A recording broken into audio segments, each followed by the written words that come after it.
Ladies and gentlemen, this is James Mason. Believe it or believe it not, ye gods, there came a time when British screen entertainment was so unwatchable.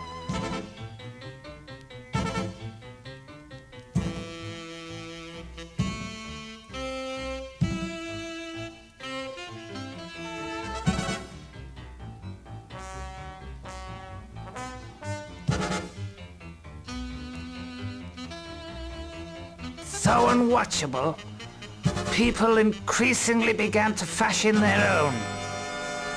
This is their story.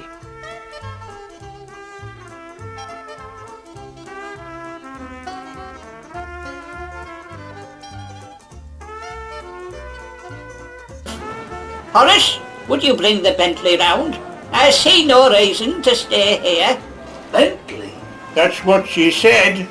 Well, she was married to Fred Atkinson, the estate agent, wasn't she? Was she? When he died, he left her millions. Millions? Are you sure you're all right, Mrs Atkinson? For goodness sake, stop fussing, Horace. Just get the car. Right, oh, Mrs Atkinson. Are you all right, Hilda Flower? How are you there? Hey, it's marvellous to see you again. We all got carried away there with the excitement. Do you like hacks? You know, Hilda, I said to Bert there as you come in, I said, there's our leading lady. That's our countess, I said, there's a lady of refinement, elegance and charm.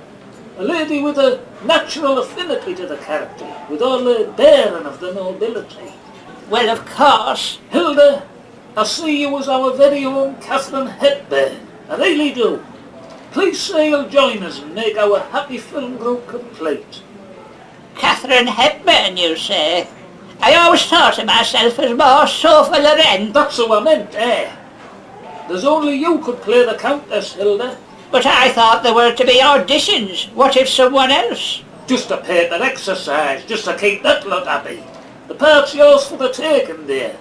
Very well. Hey, it's bucketing down out there now. I'm absolutely soaked. Are you right then, Mrs Atkinson? We won't be needing the Bentley now, Horace. We're staying. Where are you going to film all this? Well, we're doing the locations in Whitby, 'cause Dracula lived there, didn't he? It makes it all authentic like. But Dracula lived in Transylvania. Aye, pet, most of the time, but he used to go to Whitby for his holidays. He had a holiday home there, you see. What about your interior scenes, though?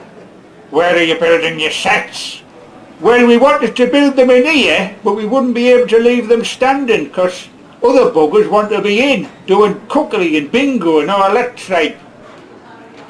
So I don't know where we're going to do them. What about trying to use television? Maybe we could use their studios. Do you think they'd let us? Well, just ask Mike Neville. I've been on his show with me Dalek. Just mention my name. Aye, it's worth a try.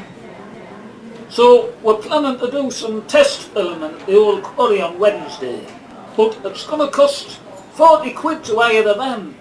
I mean, that's a lot of money for the likes of me and Bert. But for them that's better placed, 40 quid's like chicken feed, isn't it?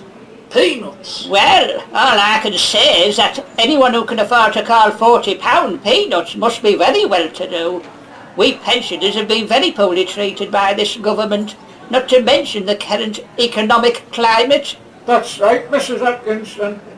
My shares are only worth half what they were 3 years ago. I mean, me and Dorothy's passed ourselves worrying over finances.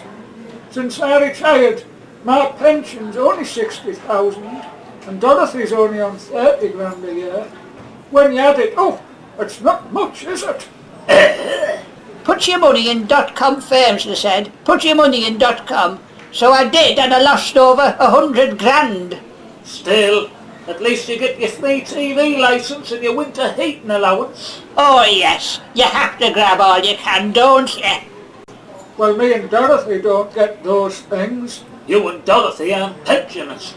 Yes, we'll have to put our heads together to come up with some way of raising this budget. We just need someone who has a few bob to spare. Well, I can't think of anyone. Can you, Horace? No, Mrs Atkinson. I think I'll have to look at the script now. I'm quite looking forward to playing the Countess. Cow? There's no need for that. No need. Well, she is. Anyway, I hope there's a part for me in this script. I've had a lot of experience on the amateur stage. I'm very versatile. I can do all sorts of characters. I can even do animal noises. I've noticed. I like to think I'm unique. Well, I'll tell you, Horace. They broke the mould before they made you. You mean they broke the mould after they made me? I know what I mean.